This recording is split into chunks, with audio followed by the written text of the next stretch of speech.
Not all soils are created equal, and if it weren't for chemistry, we wouldn't be able to grow many crops here, nor here, nor here. It's like this. Soils are composed of sand, silt, clay, and organic matter.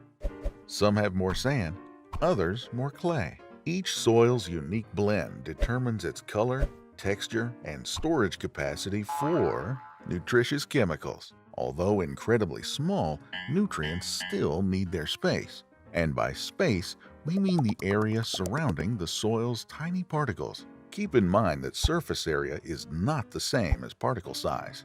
For example, clay particles are tiny compared to sand, but they have more than 1,000 times as much external surface area as the particles in an equal volume of sand. However, if a nutrient just sits there unattached, it will likely leach out from the soil when it rains and will not be available for plants. Remember that time when you rubbed a balloon on your best friend's hair and stuck it to a wall? Well, a similar phenomenon occurs in the soil.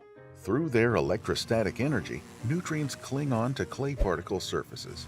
Nutrients like calcium, magnesium, potassium, and ammonium are all positively charged chemicals, or cations. And as it turns out, most clay particles and organic matter in soil are negatively charged.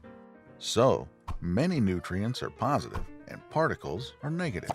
Perfect. In chemistry, as in romance, opposites attract. Good. No more leaching. But like the balloon on the wall, the nutrients are only temporarily held. In fact, there's actually a shell of water molecules that forms around the cation, preventing it from bonding permanently. This shell is often called a hydration sphere. But that's a whole other video. So, back to cations.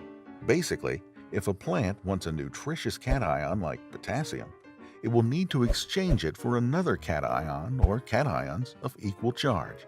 Luckily, plants produce hydrogen cations that they can exchange. One hydrogen cation for one potassium cation. Easy enough.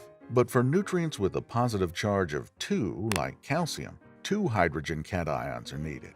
The higher the positive charge, the harder it gets to exchange or trade cations. That's because a cation with high positive charge and small size is preferentially held by the soil over those with lower charge or larger size, meaning that a large cation with a positive charge of 1 will be the first to be released.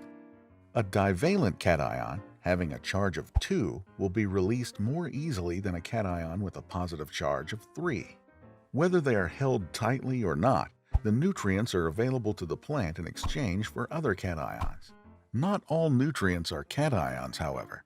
Some are actually negatively charged compounds, or anions. Since anions, like nitrate or sulfate, have a negative charge, they are unable to attach themselves to negatively charged particles and, as a result, leach out when watered.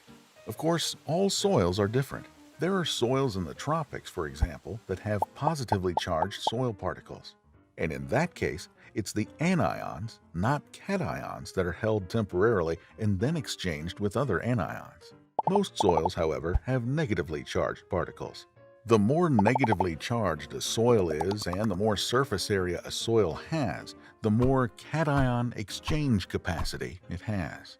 This is such an important factor for plant growth that scientists measure a soil's cation exchange capacity, CEC, in order to help farmers determine how much and how often fertilization is needed. That's because CEC is sort of like a cup size at a fast food joint. Some soils are supersized, but others have a kiddie cup. Pouring too much will just cause a mess, but if you refill several times, you can still quench your thirst. Farming in low CEC soils works almost the same way. Even though the soil has lower capacity, you can fertilize more often using smaller amounts and the plants will grow healthy and strong. And it's a good thing too. Otherwise, we'd have very little land to farm. So the fact that farmers can grow crops almost anywhere kind of seems like superhero powers. But really, it's just knowing about chemistry.